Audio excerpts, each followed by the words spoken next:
menetapkan Mas Gibran sebagai calon wakil presiden Pak Prabowo, itu diharapkan dapat menginspirasi lahirnya pemimpin-pemimpin muda. Jadi lupakan Mas Gibran adalah anak presiden.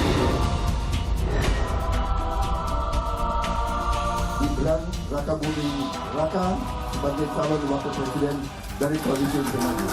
Bahwa satu-satunya alasan untuk menarik Gibran itu bukan karena dia anak muda, tapi karena dia anak presiden.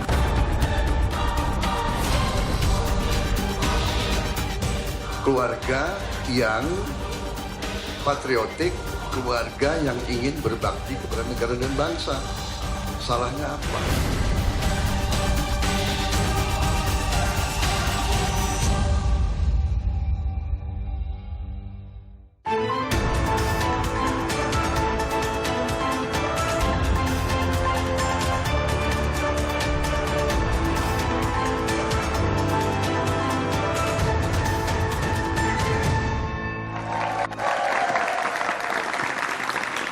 Selamat malam. Langkah Prabowo Subianto menggait putra sulung Presiden Joko Widodo, Gibran Raka Buming Raka sebagai pasangan di Pilpres tahun depan terus menjadi pembicaraan. Gibran melenggang usai Mahkamah Konstitusi membuat putusan yang menuai kontroversi. Putusan yang dinilai syarat kepentingan karena Anwar Usman, paman Gibran, ikut ambil bagian. Prabowo dan koalisi pendukungnya menyatakan Gibran dipilih karena bisa mewakili anak muda. Benarkah demikian? Atau jangan-jangan Gibran dipilih karena bisa menggaransi kemenangan karena ada Presiden Jokowi di dalam barisan? Kita akan membahasnya bersama sejumlah narasumber. Ada Muhammad Romahur Muzi, Ketua Majelis Pertimbangan P3, Bung Romi, selamat malam. Hadir pula Mardani Alisera, Ketua DPP PKS yang hadir via Zoom. Selamat malam, Bung Mardani. Hadir pula Dave Laksono, Ketua DPP Partai Golkar. Bung Dave, selamat malam. Dan Habibur Rahman, Wakil Ketua Umum Partai Gerindra. Bung Habib, selamat malam. Hadir pula teman-teman mahasiswa dari Universitas Budi Luhur, UPN Veteran Jakarta, Politeknik Negeri Jakarta, UIN Jakarta, dan Unika Atmajaya. Saudara, inilah dua arah. Saya Friska Clarissa.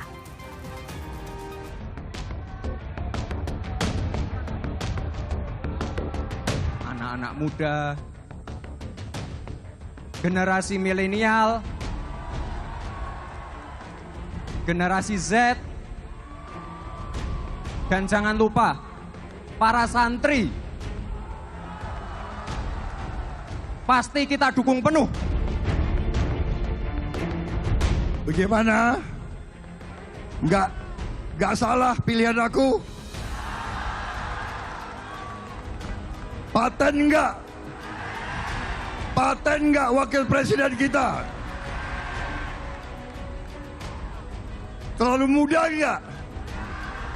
Gue terlalu tua enggak?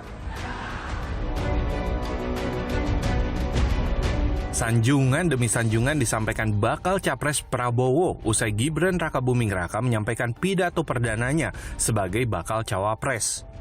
Tidak hanya sanjungan, Prabowo juga mengungkit sindiran yang ditujukan padanya maupun Gibran soal usia maju di Pilpres. Usia Gibran yang masih muda dinilai mampu mewakili kalangan muda. Bahwa harapan kita, Mas, ya, jadi Gibran ini betul-betul nanti akan menjadi inspirator lahirnya pemimpin muda, dan kami punya keyakinan akan ada sambutan dari generasi muda di bawah 40 tahun. Beberapa nama yang dinilai mewakili kalangan muda sempat muncul. Sebut saja Ketua Umum Partai Demokrat Agus Harimurti Yudhoyono. Tapi pilihan Prabowo akhirnya jatuh pada putra sulung Presiden Jokowi, Gibran. Sejumlah kalangan menilai sosok Gibran sebagai anak presiden ternyata lebih dominan daripada citranya sebagai anak muda. Sebenarnya kan keliru juga kalau kita maknai bahwa ini membuka jalan untuk anak muda. Nah, kita harus lihat core-nya. Anak muda ini adalah anak muda yang punya privilege. Kalau Anda tidak punya paman hakim MK, tidak punya ayah seorang presiden, Anda tidak mungkin juga umur 36 tahun jadi calon wakil presiden. Publik itu menangkap dengan jelas kalau menurut saya. Bahwa satu-satunya alasan untuk menarik Gibran itu bukan karena dia anak muda, tapi karena dia anak presiden. Nah, sekarang pasangan Prabowo Gibran sudah resmi mendaftar sebagai peserta pemilu di KPU. Dan janjinya Gibran pun mendukung anak muda berkiprah mulai digaungkan. Tapi benarkah upaya Gibran di Pilpres atas nama anak muda? Atau demi kuasa? Kita juga sudah kehadiran panelis malam hari ini, Ferry Amsari, pakar hukum tata negara. Bung Ferry, selamat malam. Pertanyaan pertama saya ke Bung Habib dulu. Menjawab tadi apa yang ada di tayangan, juga pertanyaan dari publik. Jadi kehadirannya Mas Gibran akhirnya jadi pendamping Pak Prabowo karena anak muda berpotensi atau ada faktor utama Pak Jokowi yang dominan? Ya, pertama kita perlu meluruskan ya apa yang diklaim sebagai pendapat publik ya. Karena mata dan hati kita juga tidak boleh tertutup terhadap pendapat yang sebaliknya. Terhadap masyarakat yang mensyukuri putusan MK, kemudian anak-anak muda yang berterima kasih kepada MK sehingga memungkinkan perwakilan mereka bisa maju dalam kontestasi yang sangat-sangat prestis ini ya. Dan orang-orang sebagian besar masyarakat yang melihat esensi dari apa yang tadi disebut kontroversi putusan MK. Esensinya adalah sekarang terbuka kesempatan kepada kaum muda untuk maju dalam kontestasi Pilpres tanpa mengganggu, tanpa menghalangi orang-orang lainnya, kelompok-kelompok lainnya itu.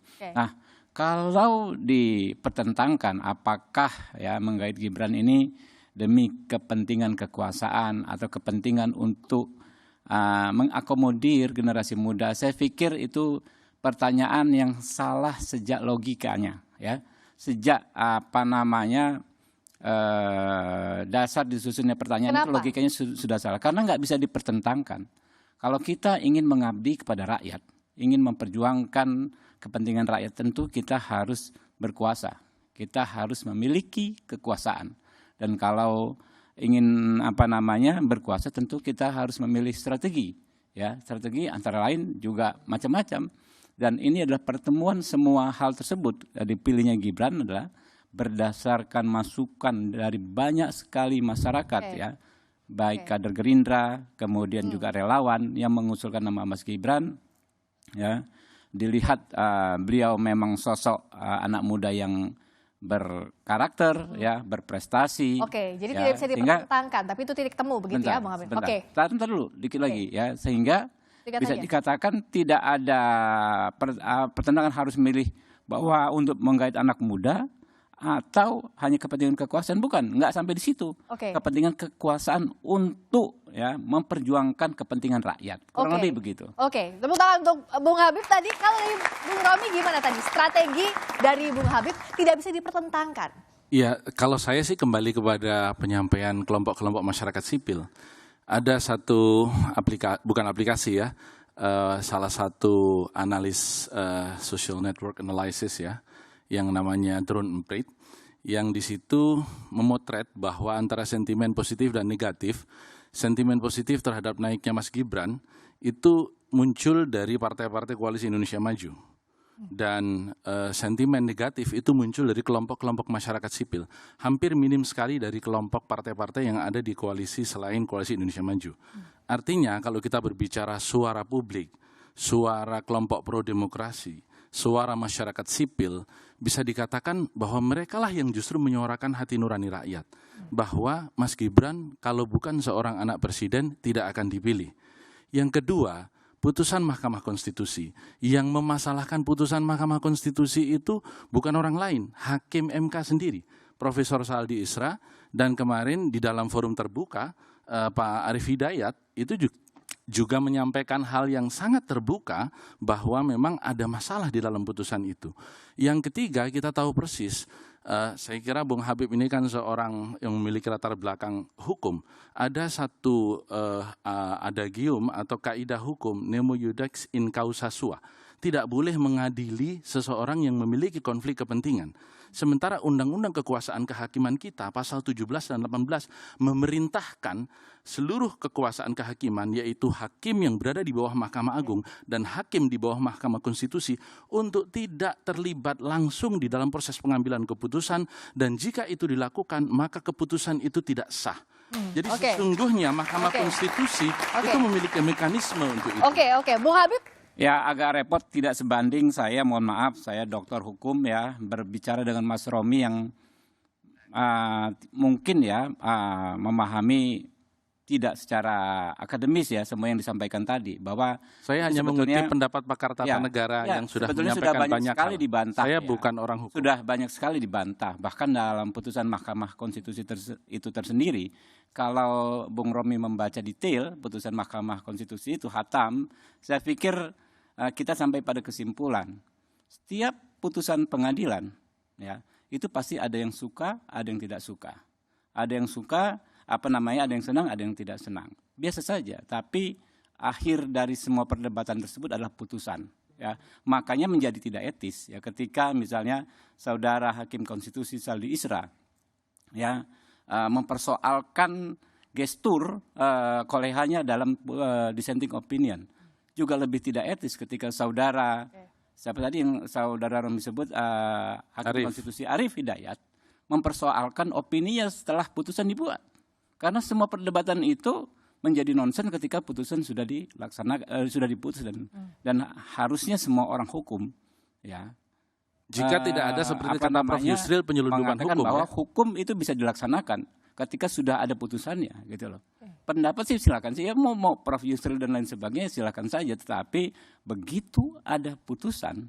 Ya, kita semua tegak lurus, hormat pada putusan. Itulah konsekuensi kita sebagai warga negara Indonesia, di mana di pasal 1 Undang-Undang Dasar 45 bahwa negara kita adalah negara hukum. Oke, nah bicara soal tadi pernyataan Hakim Konstitusi, kita dengarkan dulu pernyataan dari Hakim Konstitusi Arief Hidayat soal putusan MK ini. Sekarang ada kecenderungan sistem ketatanegaraan dan sistem bernegara yang sudah jauh dari keinginan pembukaan Undang-Undang Dasar 45. Bayangkan Bapak Ibu sekalian, di era Soeharto, era rezim Orde Baru atau Orde Lama pun, itu tidak ada kekuatan yang terpusat di tangan-tangan tertentu. Kita lihat misalnya, masih ada pembagian berdasarkan yang paling kuno teorinya trias politika. Tapi sekarang Bapak Ibu sekalian, sistem ketatanegaraan dan sistem bernegara Indonesia, coba bayangkan, dia mempunyai partai politik, dia mempunyai tangan-tangan di bidang legislatif, dia mempunyai tangan-tangan di bidang eksekutif, sekaligus juga dia mempunyai tangan-tangan di bidang yudikatif. Saya sebetulnya datang ke sini agak malu, kenapa saya pakai baju hitam? Karena saya sebagai Hakim Mahkamah Konstitusi sedang berkabung. Karena di Mahkamah Konstitusi baru saja terjadi prahara. Dan saat ini sudah bergabung pula Ketua DPP PKS, Bung Mardhani Alisera. Selamat malam. Saya tadi minta tanggapan dulu soal pernyataannya Pak Arief Hidayat ke Bung Ferry. Tadi kata Pak Arief bahwa sedang berkabung, ada prahara. Apa yang Bung Ferry lihat? Ya, sebelum merespon pertanyaan itu, saya mau kasih informasi saja ke Bang Habib. Kalau dibaca, Bang Romi ini punya darah begawan hukum tata negara, namanya Muhammad Tolha Mansur. Itu begawan hukum tata negara Indonesia. Dari kecil dia sudah baca soal hukum tata negara itu. Makasih. Soal pendapat Pak Arief, saya pikir memang ada kegundah-gulanaan di tubuh Mahkamah Konstitusi. Bagaimana mungkin mahkamah sepenting itu dalam aspek hukum tata negara kita dimanfaatkan untuk tujuan dan langkah-langkah politik tertentu. Saya melihat memang putusan 90 ini tidak lain dan tidak bukan memang untuk karpet merah bagi anak Presiden Jokowi. Prasangkanya ke sana, Stri. Ya, kenapa begitu? Sederhana saja. Setelah putusan, tak ada satupun yang mendapatkan manfaat dari putusan ini kecuali anak Presiden Joko Widodo. Mana cerita anak-anak muda lainnya yang akan dapat keuntungan dari putusan 90 ini. Oleh karena itu, membacanya juga akan lebih enak kalau kemudian kita bisa memperbandingkan antara berbagai putusan yang berkaitan dengan ini. Misalnya putusan 21, 51, 51, 55. Sebelum putusan 90, Ketua MK itu mengundurkan diri dengan menyatakan bahwa ada konflik kepentingan antara dirinya dengan pemohon. Oleh karena itu dia mengundurkan diri. Tapi dalam perkara 90 dia masuk lagi. Mengubah komposisi dan arah putusan soal batas usia ini. Padahal pemohon 90 itu juga punya konflik kepentingan karena secara langsung disebutkan. Saya pemohon adalah penggemar berat Mas Gibran, tanpa Mas Gibran dalam perkara pemilu 2024, apa artinya pemilu 2004? Oke, Jadi sangat jelas. saya akan tanyakan ini ke Bung Habib karena masih spektrumnya hukum. Bung Habib tadi kata Mas Ferry tidak ada yang mendapatkan keuntungan kecuali Mas Gibran. Ya, undang-undang memang seperti itu. Secara norma undang-undang itu adalah erga omnes yang mengatur untuk semua, berlaku untuk semua. Ini nggak bisa dibantah kok. Saya berapa kali juga ketemu Bung Ferry nggak bisa dibantah kok. Ya namanya undang-undang. Tapi apakah ada orang yang bisa menggunakan hak tersebut sampai benar-benar secara de facto maju? Ya itu hal lain. Undang-undang Pilpres misalnya, itu erga omnes. Berlaku untuk semua. Tapi siapa yang bisa maju sebagai capres dan cawapres? Akhirnya cuma 6 orang atau 9 orang gitu kan. 6 kalau sekarang kan.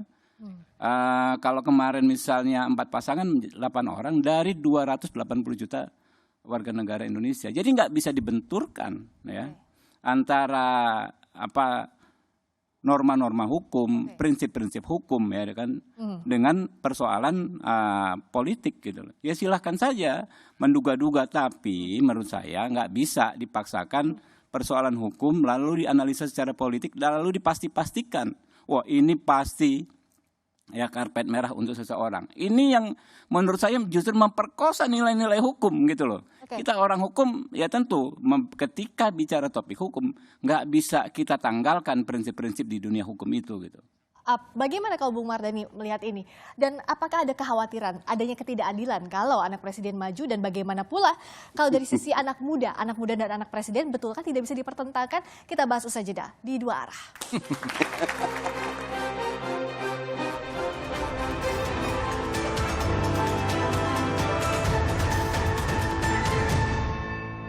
Masih di Dua Arah, saya ke Bung Mardhani dulu. Apa iya kalau anak presiden ikutan ada potensi ketidakadilan seperti yang Bung Mardhani pernah sampaikan? Karakter masyarakat kita tuh feodalnya masih kuat, itulah. Karakternya tuh ketika pimpinan maju tanpa diperintahkan pun anak buah pengen segera membantu dan menunjukkan hasil dan karyanya.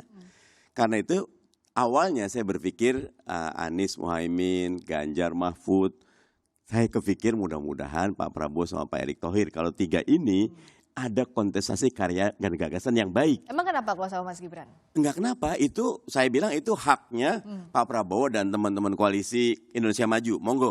Tetapi ketika Gibran masuk, saya sedihnya distorsi diskusinya tidak kepada karya dan gagasan, tapi masuk politik dinasti, masuk karpet merah, Bung Ferry tadi bilang buat figur tertentu, padahal kita juga perlu memberi hak kepada Gibran seperti apa nanti ke depannya. Kalau demi kuasa atau demi anak muda nanti kita lihat dalam konteks selanjutnya. Tetapi pandangan saya antara keputusan MK yang sangat di ujung dengan keputusan mengajukan Gibran, wajar kalau publik berprasangka ada konektivitas dan ada hal-hal yang perlu untuk diungkap. Oke, apakah ia ada prasangka?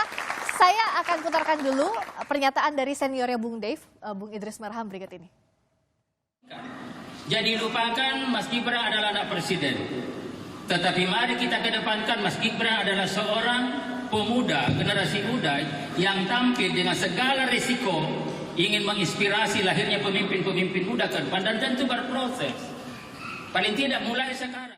Lupakan kalau Mas Gibran anak presiden, tapi kayaknya masih ada prasangka nih dari Bung Mardhani, Bung Dave. Ya, ini kalau hanya kita terperangkap dalam diksi politik Gibran seorang anak presiden, apa bedanya dengan ketika presiden RI maju untuk periode keduanya? Ya. Lah, kan sama aja, lebih berkuasa malahan, sedang memegang seluruh otoritas, seluruh kekuasaan, mengendalikan APBN keseluruhan. Nah, itu bukankah lebih bisa dikatakan, kalau dikatakan abuse of power, apakah itu tidak lebih abuse of power? Jadi apakah semua incumbent tidak boleh maju kembali? Gitu. Kalau kita hanya mau berpegangan terus-terusan gitu ya kepada bahwa oh ini anak presiden, dia mendapatkan fasilitas A, B, C, D, E, F segala macam ya udah kalau gitu semuanya hanya orang boleh 1 kali maju, habis itu nggak boleh maju lagi, semuanya suruh kembali Jadi prasangka bertani. itu nggak relevan. Jadi bagi saya sih tidak penting. Kita harus lihat itu adalah kemampuan beliau, bagaimana dia bisa mengkoneksi kepada masyarakat, bagaimana dia bisa menyuarakan pandangan masyarakat, bagaimana dia bisa merepresentasikan sepenuhnya generasi muda, generasi milenial dan generasi Z yang merupakan lebih dari 50% demografi Indonesia. Dan alhamdulillah saya sudah lulus dari generasi milenial, jadi ya kita hanya bisa membantu menyuarakan saja. Oke. Kalau dari Bung Romi harusnya nggak ada prasangka begini kalau loh, dari Bung. sebenarnya keterpilihan pemimpin itu di dunia tidak kemudian anak muda pilih anak muda atau orang tua pasti pilih orang tua. Orang akan kembali kepada kualitas. Jadi perdebatan soal muda atau tua itu tidak relevan sebenarnya. Tetapi yang menjadi persoalan di sini lagi-lagi adalah majunya Mas Gibran ini didahului oleh keputusan di Mahkamah Konstitusi yang problematika hukumnya disuarakan oleh seluruh pengamat tata negara, pakar tata negara. Tidak ada satupun pengamat tata negara yang merespons positif putusan MK itu. Karena bagaimana pengambilan putusan, meskipun itu secara kemudian konstitusi dinyatakan ya sudah kita tegak lurus. Iya tegak lurus, tapi kalau putusannya itu kemudian bermasalah di dalam proses pengambilan keputusannya, apa iya kita tegak lurus? Wong mekanismenya di dalam Undang-Undang Kekuasaan Kehakiman dan Undang-Undang Mahkamah Konstitusi, dua-duanya ada. Bahwa putusan itu bisa saja tidak sah. Dan sudah dibuktikan tadi disampaikan oleh Pak Ferry bahwa di putusan yang 3 dibacakan sebelum makan siang itu memang Ketua MK tidak terlibat. Ketika kemudian keponakannya yang diajukan masuk namanya di dalam gugatan oleh Almas Sakibiru itu, justru malah dia memasukkan dan menceburkan diri di dalam putusan itu. Bung Jadi ini persoalan serius. Ini kegaduhan ini yang kemudian membuat majunya Mas Gibran yang seharusnya menjadi sebuah selebrasi anak muda masuk ke panggung politik lebih awal menjadi ternoda. Itu yang menjadi ganjalan, Bung Habib. Memang agak susah kita kalau berdebat kusir ya, mendaur ulang hal-hal yang memang sudah diputus, nggak produktif takutnya. Tadi juga ada klaim sebagian besar publik. Ya saya juga punya yang sebaliknya, hasil survei LSI ya, bahwa justru yang terbesar publik adalah mempercayai keputusan MK. 49% berbanding dengan... Saya tidak menyebut publik, Bung Habib. Saya menyebut pakar tata negara. Tidak satu pun yang merespons positif. Mau bicara lagi? Enggak, saya cuma mau menegaskan itu saja. Tadi yang saya dengar begitu, bisa diputar nanti kan, bahwa kemudian soal pakar hukum tata negara tidak ada satupun. Ini juga kan nggak masuk akal gitu yang disampaikan Bung Romi. Orang tiap hari kita dengar pendapat banyak sekali pakar hukum tata negara yang berpendapat berbeda. Banyak Pak, banyak sekali Pak. Ada Abdul Khoir Ramadan ya, ada lagi macam-macam banyak Pak. Saya sampai lupa mau menyebutkannya. Nggak mungkin tidak satu pun Pak. Terhadap diskursus nggak mungkin hanya satu pendapat, pasti ada 2 pendapat. Jadi kita nggak perlu berdebat kusir soal begitu. Jadi ke depan, saya sih terima kasih ke Ustadz Mardani ya, Ustadz saya ini, beliau nih ya, soal bagaimana kita mencegah potensi abuse of power. Sama tadi disampaikan Bung Dev ya. Bahkan kita mengizinkan seorang presiden maju untuk kedua kalinya. Kalau soal abuse of power tentu harusnya kita larang presiden maju kedua kalinya. Nanti loh ya. Yang paling penting semangat itu. Semangatnya Bung Mardani, Ustadz Mardani ini jangan sampai terjadi abuse of power. Ini itu zaman keterbukaan. Ya? Saya anggota DPR dulu saya maju aja. Saya belum anggota DPR. Sekarang setelah maju sebagai anggota DPR jauh lebih sulit. Kenapa? Diawasi masyarakat. Salah dikit nggak boleh, salah dikit diprotes, salah dikit dipanggil Bawaslu. Itu yang terjadi saat saya sekarang sudah memegang kekuasaan. Justru jadi kalau orang memegang kekuasaan ada sisi lain di era demokrasi ini. Dia disorot banyak orang dan dia harus berhati-hati. Bung Ferry? Ya, pertama kita tidak akan mungkin melupakan Gibran adalah anak presiden. Masa publik disuruh insomnia berjamaah? Tidak mungkin itu. Kedua, tidak mungkin kita samakan antara karpet merah yang diberikan Gibran melalui putusan MK dengan 2 periode presiden. 2 periode presiden itu ada di dalam konstitusi. Diperbolehkan. Sementara membangun relasi nepotisme dilarang di konstitusi. Ingat ada ketentuan pasal 1 angka 5 dan pasal 22 Undang-Undang 28 tahun 99 tentang penyelenggara negara yang bersih dan bebas dari korupsi, kolusi, dan nepotisme. Apa nepotisme di dalam ketentuan undang-undang itu adalah penyelenggara negara yang menggunakan wewenangnya untuk keuntungan keluarga dan kroninya. Bahkan di pasal 22, tunggu Pak, pasal ini ada 22 kejahatan ini. Dikatakan Kejahatan. bahwa nepotisme Anda memotong pasal. dipidanakan. Anda memotong pasal. Silakan buka ketentuan undang-undang. Ini culas Harus ini, diingat ini. bahwa ketentuan Pak, sadar, pasal Pak. 6 Istighfar, Pak. Undang-Undang Dasar Istighfar. 1945 mengatakan bahwa syarat-syarat menjadi calon presiden diatur dalam undang-undang dan selama putusan MK selalu bicara ini hak pembentuk undang-undang. Harus diingat tunggu sedikit lagi bahwa Gerindra termasuk partai yang setuju agar usia calon presiden 40 tahun. Kenapa sekarang berbeda? Karena kepentingannya berbeda. Oke, Bung Habib. Jadi Bung Ferry ini jangan-jangan jadi pengamat yang nendang bola gitu loh. Jadi kalau mengutip pasal itu paling pantang kita memotong pasal. Itu sangat tidak etis. Tidak, silakan cek pasalnya. Ya, pasal 1 angka 5. Ada kata-kata, tunggu dulu. Anda tidak baca pasal. Ada Anda kalimat memotong saya, melanggar saya boleh hukum. memotong Anda. Bila aparatur negara melakukan perbuatan yang menguntungkan kerabatnya secara melawan hukum. Tidak harus baca. ada kata tadi Anda tidak sebutkan, Pak. Baca Anda tidak pasal sebutkan, 1 angka Anda 5 Undang-Undang memotong 28. pasal. Silakan baca, publik silakan Zolim baca. Anda ini. Siapa yang salah baca, saya atau Anda Bapak? salah baca, publik Anda baca. yang salah. Tapi Silakan apapun mengatakan itu, Kata secara melawan hukum. Akui. Saya Akui. yakin 100% benar dan dia ngawur. Mbak, Oke, putar ulang. tenang. Putar ulang. Tunggu. Dia harus ngaku Kita dia jeda memotong dulu, pasal. oke? Kita akan Putar ulang, jeda Mbak. dulu dan kita Undang-Undang lihat 28 bagaimana sebenarnya publik harus menyimak ini dan bagaimana pula kepala dingin ini untuk sama-sama kita berpikir Nggak apa boleh yang harus gitu, dilakukan oleh para politisi Nggak ada ini potong-potong. agar Silakan laporkan pemilu kalau berjalan bisa dipercaya. Sesaat lagi di Dua Arah.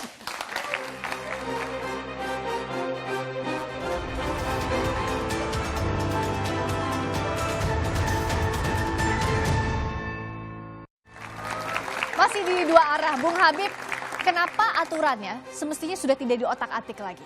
Kenapa? Kenapa peraturannya semestinya tidak usah diotak-atik dipermasalahkan? Kan nanti dulu kita baca dulu nih ya. Pasal 1 angka 5. Undang-Undang 28 tahun Monggo, 99. silakan. Sekalian pasal 22-nya, Bang. Nanti dulu. Boleh saya ngomong nggak? Oke, monggo Pak Ferry gantian duluan. ya. Pak Ferry duluan yang ngomong. Bang Habib, lanjut. Ya kan, nepotisme adalah perbuatan penyelenggara negara secara melawan hukum yang menguntungkan kepentingan keluarganya dan atau kroninya di atas kepentingan masyarakat bangsa dan negara. pas. Itu. Enggak, Masuk sorry, pasal nanti itu. dulu, nanti dulu. Kalau Anda mau ngomong silakan, tapi saya belum Satu selesai. ya, biar kedengeran, kan? Bung Habib. Jadi itu yang saya koreksi dari Pak Ferry ini. Ketika mengutip pasal 1 angka 5, beliau tidak menyebutkan melawan hukum. Lalu berkeras bahwa tidak ada kata melawan hukum itu. Silakan diputar saja perdebatan kami tadi. Ya kan? Nggak apa-apa kita saling koreksi. Ya. Nah, yang paling penting menurut saya, muaranya akhirnya ini adalah kita. Soal bagaimana tidak terjadi abuse of power. Daripada kita memperdebatkan kata ke kata, susah lah. Ya kan? Apa namanya, tafsir menafsir kata. Yang penting bagaimana kita mengawasi pelaksanaan kontestasi ini jangan terjadi abuse of power. Saya katakan tadi, saya Habibur Rahman, saya maju 2019 sama Pak Ustadz Mardani. Enak sekali Pak, Mbak. Nggak diawasi masyarakat dan lain sebagainya. Sekarang kita salah dikit disuratin, diprotes, ya kan? Dipanggil Bawaslu, diawasi oleh masyarakat, ya, diingatkan oleh masyarakat, gitu kan? Nah, jadi ketika orang memegang kekuasaan ada dua sisi. Di satu sisi mungkin bisa lebih mudah karena ada anggaran, ada program dan lain sebagainya. Tapi di sisi lain kita bagaikan di ruang kaca. Negara kita negara demokrasi. Jadi jangan sampai ada abuse of power, itu yang harus diawasi. Pertama, semakin beliau bacakan ketentuan pasal 1 angka 5 itu semakin cocok dengan peristiwa ini. Apalagi kalau dibacakan pasal 22 akan terkena dampak pidana. Dalam setiap tindak pidana pasti ada pelanggaran etik. Kalau mau dibacakan lagi, baca sekaligus Undang-Undang Kekuasaan Kehakiman. Hakim azas nemo iudec in causa sua itu jelas di dalam Undang-Undang Kekuasaan Kehakiman. Kalau dia ada relasi keluarga dengan pihak yang perkara, ke atas, ke bawah, ke samping, dia wajib untuk mundur. Kenapa tidak dilakukan? Kenapa tidak memperjuangkan etik? Kenapa tidak menghormati benchnya Mahkamah Konstitusi? Kenapa demi keluarga dan kroni dapat keuntungan? Siapa yang dapat keuntungan dari putusan Mahkamah Konstitusi kalau bukan keluarga dan kroni dari Yang Mulia Ketua Oke, Bung Dave, bagaimana meluruskan ini, Bung Dave? Bung Dave? Ayo dong, ini kan dengan saya debatnya. Ya, saya boleh dong ngomong dong. Ya. Bung Dave, jadi Baik, ngambilnya Bung justru- Habib ya yang mintanya ya. silakan, ya. Oke, silakan lanjut. Justru semakin kita membaca seluruh ketentuan yang disampaikan oleh Bung Ferry tadi, dan juga dengan mengacu kepada praktek ya, ketatanegaraan yang sudah berlaku di Mahkamah Konstitusi, semakin kuat argumentasi bahwa tidak ada konflik of interest. Kita ingat, Hakim Konstitusi Saldi Isra, orang yang kemarin saya lihat kok kayak sok pahlawan ya. Di tahun 2020 saya Habibur Rahman ikut dalam Komisi 3 yang mengesahkan Undang-Undang Nomor 7 tahun 2020. Ada ketentuan ya, salah satu pasal bahwa memungkinkan Saldi Isra ya, yang waktu itu belum 55 tahun terus menjabat dan bahkan dapat diskon ya, tambahan kekuasaan 5 tahun dari 2 periode menjadi 15 tahun. Oke. Saldi Isra ikut dalam perkara tersebut. Jadi perkara undang-undang yang kami sahkan diuji materi oleh orang, ya kan? Diuji materi Saldi Isra ikut, tidak mengundurkan diri pada personally kalau mau dituduhkan ya, ada tuduhan Saldi Isra diuntungkan dalam undang-undang. Oke, jadi yang dikatakan adalah dia tidak dissenting opinion. Karena apa? Karena menganggap Mahkamah Konstitusi ini menguji peraturan perundang-undangan yang bersifat erga omnes. Sehingga ketika erga omnes ya, undang-undang yang berlaku untuk semua, tidak ada istilah konflik of interest. Oke, saya Bang Mardhani silakan. Memang lebih cepat pembicaraan tentang Mahkamah Konstitusi selesai ini makin baik. Kita bisa fokus kepada kontestasi karya dan gagasan. Tetapi kejadian di Mahkamah Konstitusi memang merupakan sebuah catatan hukum yang bold sekali. Karena kalau teman-teman semua lihat kan 4 menolak ya, 3 menerima, 2 menerima dengan catatan levelnya gubernur. Terus kesimpulan umumnya, terus seorang Saldi Isra, seorang Harif Hidayat menyampaikan secara vulgar, buat saya husnuzon adalah suara hati nurani terdalam mereka, ada sesuatu yang sangat berbahaya sedang terjadi di Mahkamah Konstitusi. Tetapi ke depannya kalau saya tetap berpendapat keputusan MK itu final dan mengikat, maka monggo sekarang ada lagi nih, saya kebetulan Komisi 2 Mas Romi. Ini nggak ada PKPU-nya. Keputusan itu. Jadi Gibran belum tentu. Tapi kami di Komisi 2 pernah juga buat PKPU dan tidak ada konsultasi dan didaftarkan dahulu, habis itu baru konsultasi. Bisa juga. Jadi kalau buat saya Gibran memang secara fakta sudah jadi calon wakil presiden. Dan adakah dia mewakili anak muda atau mewakili kuasa? Sejarah nanti akan membuktikan. Tetapi saya setuju sama Bang Habib. Abuse of power-nya hati-hati sekali karena peluang ya semua digunakan kekuasaan. Gibran ini anak muda yang bagus, tetapi kalau kita lihat banyak sekali waktu itu datang tokoh nasional datangnya ke Solo. Itu tidak akan terjadi kalau dia bukan anak presiden. Hati-hatinya agar tidak ada abuse of power gimana, Bung Dave? Hati-hati agar tidak ada abuse of power-nya itu gimana? Ya, kalau masalah abuse of power kan sekarang tadi seperti disampaikan, kita ini di negara demokrasi terbuka yang dianalogikan oleh Bang Habib ini, kita dibagai di dalam ruangan kaca. Ikan dalam kaca. Ikan dalam akuarium. Jadi semua gerak-geriknya itu terlihat. Nah, kalaupun kita misalnya hal sesimpel aja, menggunakan kendaraan dinas saja itu bisa langsung dilaporkan. Apalagi kalau menggunakan kegiatan produk-produk lainnya ataupun menggunakan fasilitas-fasilitas lainnya yang lebih besar. Nah, apalagi kalau yang sempat ditakutkan, dikhawatirkan, akan menggunakan aparat penegak hukum lah, menggunakan kekuatan-kekuatan yang besarnya. Nah, sekarang ini di era demokrasi terbuka, semuanya itu bisa termonitor langsung oleh masyarakat. Apalagi yang mengawasinya lawan politiknya model-model kayak yang di seberang sana. Ini ngeri-ngeri, tajam pandangannya. Ini dengan Superman aja kalah ini X-ray visionnya. Jadi saya katakan nyaris kecil sekali. Kalau bahkan nyaris nyaris tidak ada potensi abuse of power tersebut. Ada fakta lain di DPR rata-rata anak bupati, istri bupati, atau mantu bupati, peluang terpilihnya lebih besar dan angkanya sangat tinggi. Angkanya sangat tinggi. Gimana Itu soal kan ini? tergantung Saya ketemu bagaimana beberapa anak muda kita ketika saya cek, oh calonnya ternyata itu ada latar ya, belakangnya. kembali lagi lawan politik itu seperti apa? Bagaimana dia tuh bisa meyakinkan masyarakat. Sekarang ini generasi milenial dan generasi Z itu sudah sangat melek. Informasi itu sudah sangat tersebar luas ya. Walaupun BTS belum semuanya terbangun, tapi informasi itu sudah semua tersebar dengan cepat.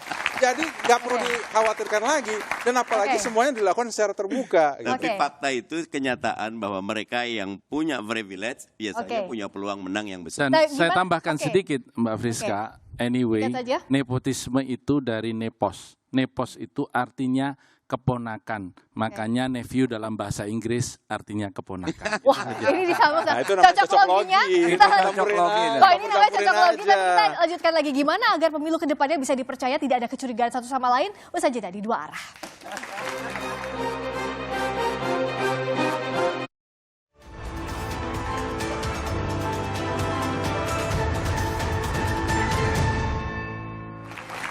Nah, berikutnya adalah kalau tadi kan jangan mundur-mundur lagi bicara soal aturan, tapi kayaknya yang nggak mau move on juga dari masing-masing di sini nih. Saya ke Bung Romi dulu. Jadi gimana untuk mengawasi fokusnya ke depan agar bisa dipercaya pemilunya? Ya, yang pasti bahwa pemilu ini kan seperti yang tadi disampaikan, kita seperti ikan di dalam akuarium. Kita mencintai presiden kita, Pak Jokowi, dan menghormatinya dengan menjaganya untuk tetap imparsial. Meskipun secara terbuka Pak Jokowi menyampaikan bahwa beliau mendukung semua, tapi tentu kita tahu persis Joko Widodo adalah ayahanda dari Gibran. Tapi Joko Widodo juga adalah kader PDI Perjuangan. Jadi memang ini akan kita lihat, jangan-jangan ini Jokowi lawan Jokowi.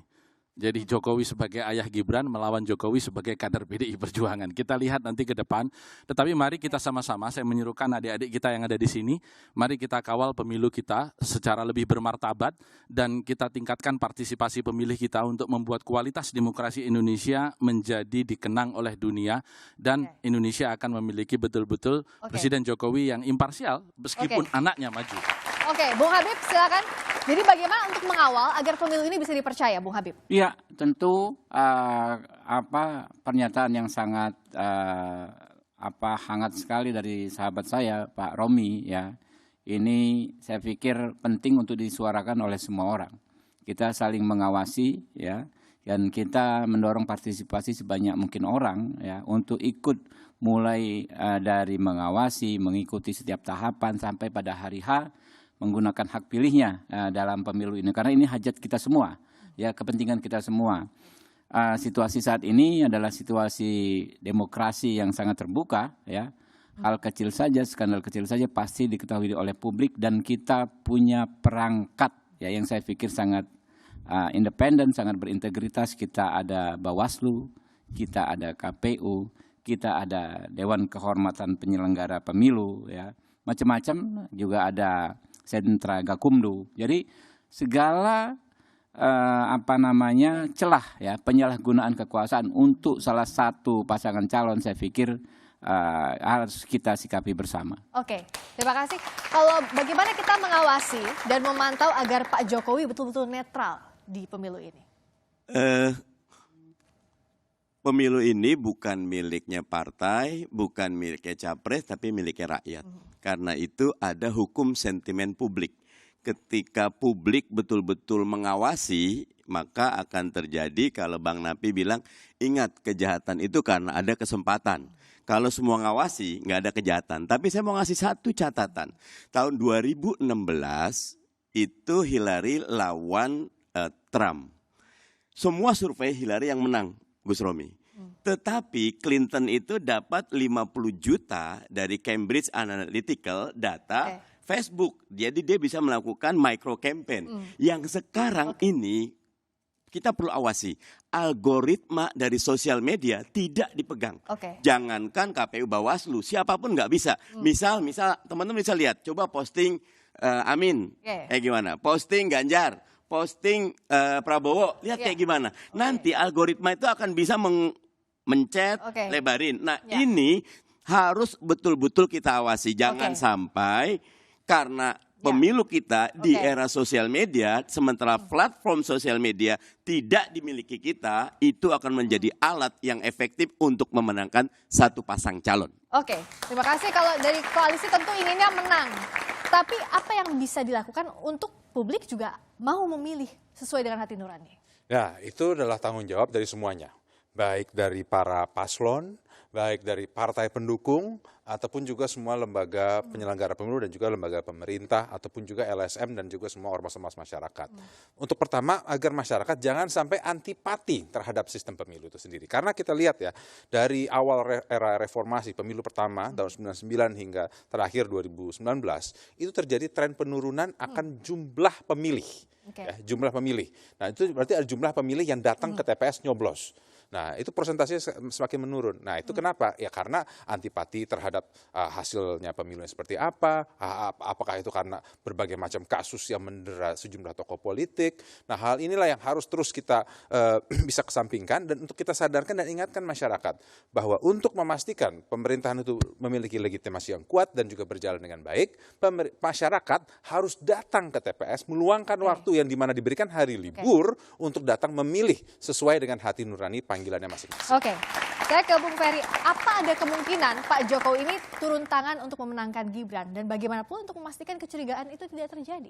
Ya, dalam ilmu politik ada satu buku penting yang berjudul The Prince karya Machiavelli. Di sana dituliskan dan diajarkan kepada banyak politisi bahwa segala cara dimungkinkan dilakukan untuk menang.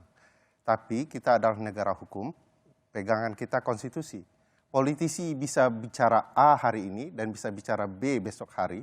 Tapi kalau kita taat kepada konstitusi, maka semuanya akan berjalan dengan baik. Sulit menghindari relasi kepentingan antara presiden dan anaknya. Bagaimanapun itu darah kandungnya. Dia akan melakukan segala upaya untuk mewujudkan itu. Kemenangan dan lain-lain. Oleh karena itu, gunakanlah mata dan hati nurani kita untuk mengawasi pemilu kita. Semua orang bisa salah, tapi tidak boleh mengulangi kesalahan karena kerugiannya akan didera oleh publik. Oleh karena itu, publik mari awasi pemilu kita. Terima kasih Bung Ferry. Saudara, negara ini didirikan oleh para pemuda Soekarno, Muhammad Hatta, Syahrir, Tan Malaka, dan masih banyak nama lainnya. Mereka berjuang sekuat tenaga demi kemerdekaan bangsa, bukan demi diri sendiri atau keluarga. Mereka berjuang demi mewujudkan kemerdekaan, bukan menumpuk kekuasaan. Karenanya memberikan kesempatan untuk anak muda mengambil peran dalam pemerintahan, bukan sesuatu yang tabu dan haram. Selama itu dilakukan sesuai aturan dan tak ada penyelewengan kekuasaan. Juga mengedepankan asas meritokrasi, bukan hasil kolusi, apalagi mengakali konstitusi. Waktunya rakyat mengawasi. Saya Frisa Clarissa, tetap saksikan Kompas TV untuk mengupdate informasi terkini, terutama seputar pemilu. Hanya di Kompas TV, independen terpercaya. Sampai jumpa. Terima kasih banyak. Terima kasih banyak. Bung Habib, terima kasih banyak. Terima kasih.